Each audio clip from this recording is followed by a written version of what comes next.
now for the delicious irony of the group responsible for this representation. It's time to look at the extremism from anti-feminists.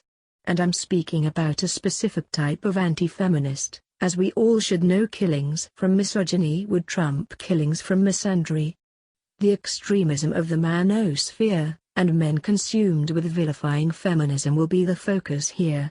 Firstly, the majority if not all of the manosphere's notable figures are on record preaching extremist views. Its most popular sites have been labeled as misogynist by the Southern Poverty Law Center. It's not just a few bad apples when the majority of leaders and followers are of the same ilk. The movement isn't big enough to be that diverse. It's diverse in the way they philosophize an excuse to attack feminists/women, but the goal appears the same across the board: to attack women's rights advocates and do very little for these rights they claim to care so much about. Given there are plenty of examples, historically and currently, of prominent feminists and feminist groups that have never advocated for or preached misandry, and they outweigh the minority that has. Then if men's rights feel that this is an unfair representation, they should explain why their most popular sites and talking heads all can be found preaching extremism. These are the people and the publications they as a group have enabled through consensus. We are not citing one niched site claiming it represents all MRAs like they are doing with feminism. We are acknowledging the reality of what the majority has enabled here, making it an accurate representation.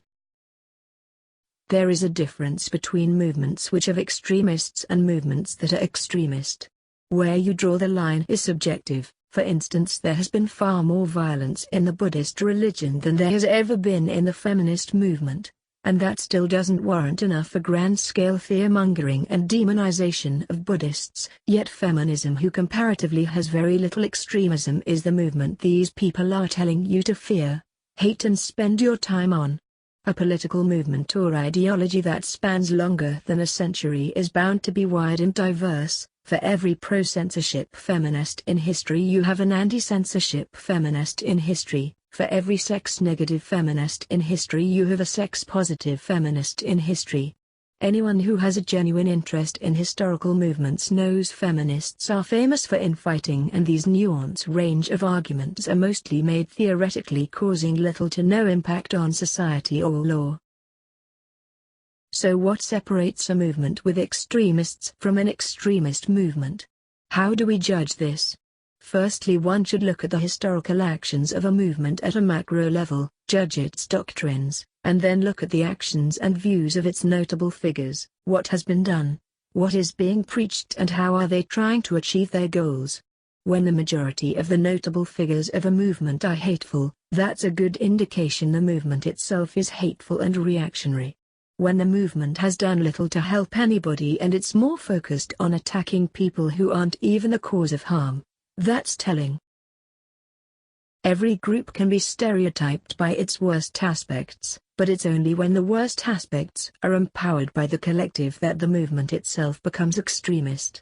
In 2015, if we look at the major celebrated faces of feminism and feminist literature, you won't find a Boko Haram equivalent, or even a Paul Elam, Rush V. Milo, Mike Buchanan, Alex Jones, Stefan Molyneux equivalent. Yes, feminism, like every movement, has trollish personas, but the difference here is they aren't running the joint. The majority of these notable feminist figures are actually outside, in the world, doing things, not sat behind a computer where the majority of MRA activism seems to be content on taking place.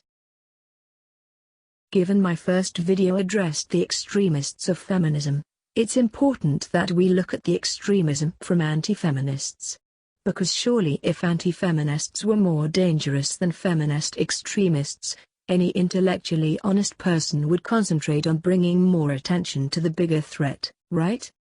Well, let's start with the anti-feminist serial killers, and then work our way up. The École Polytechnique massacre occurred on December 6, 1989. 25-year-old Marc Lépine, armed with a Mini-14 rifle and a hunting knife, shot 28 people, killing 14 women, before committing suicide. Lepine wrote that he considered himself rational and that he blamed feminists for ruining his life. He outlined his reasons for the attack, including his anger towards feminists for seeking social changes that retain the advantages of being women while trying to grab those of the men. Sound familiar? Anders Behring Breivik is a Norwegian terrorist, the perpetrator of the 2011 Norway attacks. On the 22nd of July 2011, he killed 8 people by detonating a van bomb amid the government quarter in Oslo, then shot and killed 69 participants of the Workers' Youth League.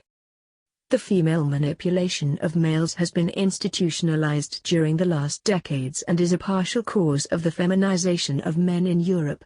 In that setting, men are not men anymore, but metrosexual and emotional beings that are there to serve the purpose as an ever-criticizing soulmate to the new age feminist woman goddess. A hatred of feminism, manginas and white knights, sound familiar? The fate of European civilization depends on European men steadfastly resisting politically correct feminism. Does the irrational, unfounded positioning of feminism as being a huge imminent, looming threat sound familiar? Elliot Rodger killed 6 people and injured 14 others near the campus of University of California, Santa Barbara, before taking his own life.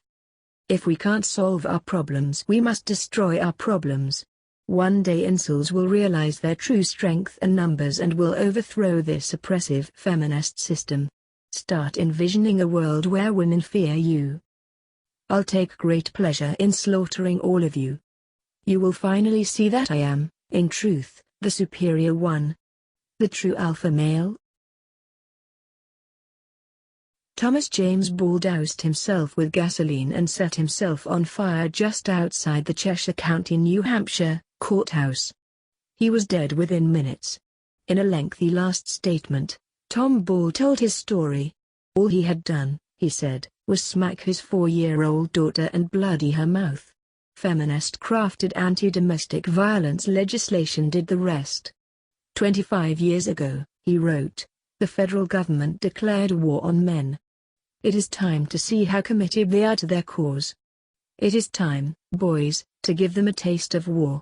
Calling for all-out insurrection, he offered tips on making Molotov cocktails and urged his readers to use them against courthouses and police stations. There will be some casualties in this war, he predicted. Some killed, some wounded, some captured. Some of them will be theirs. Some of the casualties will be ours. So there you have it, plenty of examples of anti-feminists that are extreme in action and have accumulated a worrying death toll, unlike feminism, which still has no mass murderers to its name.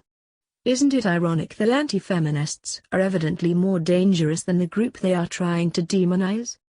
Is it not ironic feminism is allegedly a hate group against men based on a few radicals across a broad movement that has been around for more than a century, but these anti-feminist radicals bear no reflection on anti-feminists and should just be dismissed as crazies? The conspiratorial Kool-Aid washes all this cognitive dissonance away, leading to men, crazy or not, genuinely being convinced by this rhetoric, that feminism is the enemy and they are the victims, even whilst murdering innocents.